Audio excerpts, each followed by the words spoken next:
जैसे को तैसा। नलिनी ने हाउसमेट कांता से कहा, कांता, माँ जी को खाना पीना कमरे में ही दे देना। जी मेम साहब। कांता ने रोजाना की तरह खाना बनाया। 1 बजे तक पिंकी और पिंटू भी स्कूल से आ गए।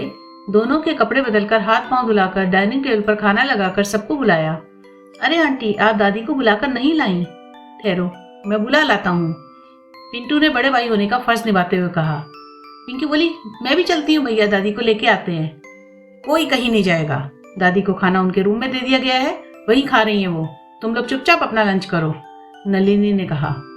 दादी की तबीयत ठीक नहीं है मम्मी क्या? दोनों बच्चे एक साथ बोले।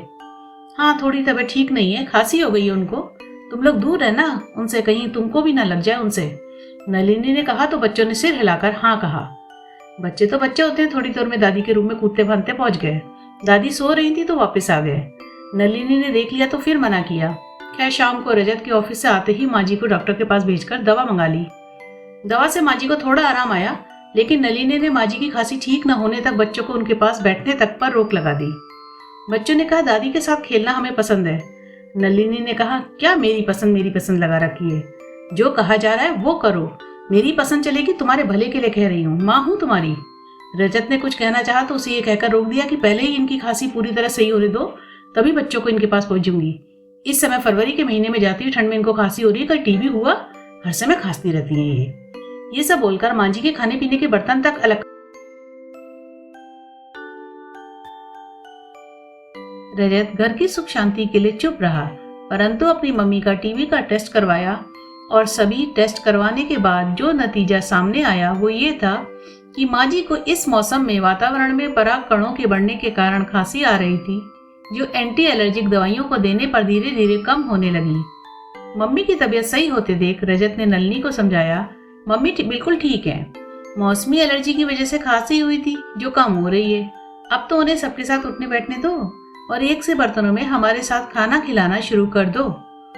तुम्हें बस अपनी मम्मी की पड़ी है, बर्तन अलग ही रहने दो इनके अभी तो, कहकर चुप करा दिया नलिनी ने रजत को।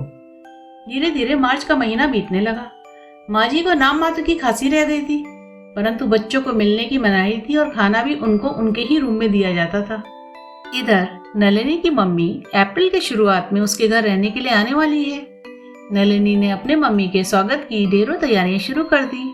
जिस दिन वो आने वाली है, घर में उड़ती सुगंधित पकवानों की खुशबू से रास्ता चलते राहगीरों के नथुने फड़कने लगे। ऐन शाम को जब उनकी फ्लाइट लैंड करी, तभी घनघोर घटा घिर आई और जमकर बारिश होने लगी। कैब से निकलते निकलते घर के अंदर पहुंची, तब तक ताबड़तोड़ बरसात की लहर से भीग गई दमयंती जी।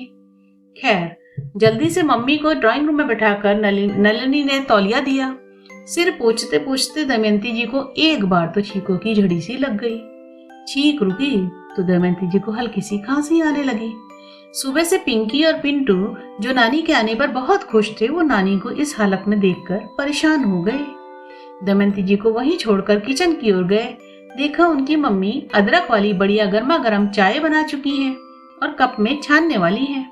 मम्मी 1 मिनट रुको, इस कप में चाय मत छानो, प्लेट भी दूसरी ले लो मम्मी, पिंटू बोला। क्यों, क्या हुआ बेटा, गंदा है क्या कप? नलिनी ने पूछा। मम्मी, नानी को इस कप में नहीं उस कप में चाय दो, उंगली से इशारा करते हुए पिंकी बोली।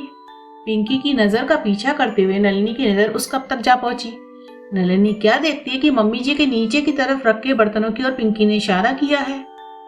पर इन बर्तनों में क्यों? दादी को भी तो खांसी में, कब से आप इन्हीं बर्तनों में खिला रही हो? नानी को भी खांसी जुकाम है तो उनके बर्तन अलग कर दो, पिंटू बोला। हाँ भैया, हम नानी के पास जाएंगे भी नहीं, उनके रूम में बिल्कुल नहीं जाएंगे, पिंकी बोली। अरे नहीं बच्चों, नानी को बारिश में भीगने की वजह से खांसी जुकाम हो गया है और कुछ नहीं।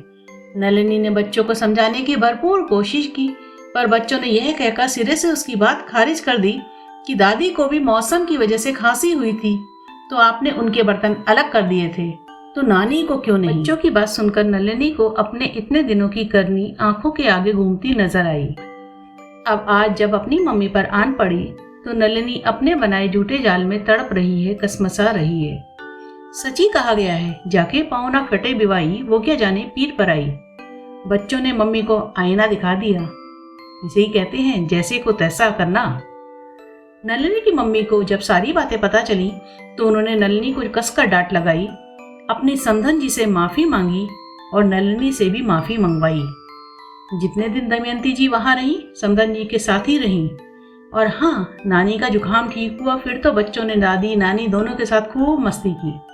अब बेरोक टोक दादी के रूम में फिर से बच्चे महफिल जमाने लगे हैं। आशा है आप भी इस बात से सहमत होंगे, इत्तेफाक रखते होंगे कि जब तक स्वयं पर नहीं आती तब तक आदमी समझता नहीं है। कहानी पसंद आई हो, वीडियो पसंद आया हो तो कृपया लाइक, कमेंट और शेयर कीजिएगा। कहानी भारती को सब्सक्राइब कीजिएगा। धन्यवाद।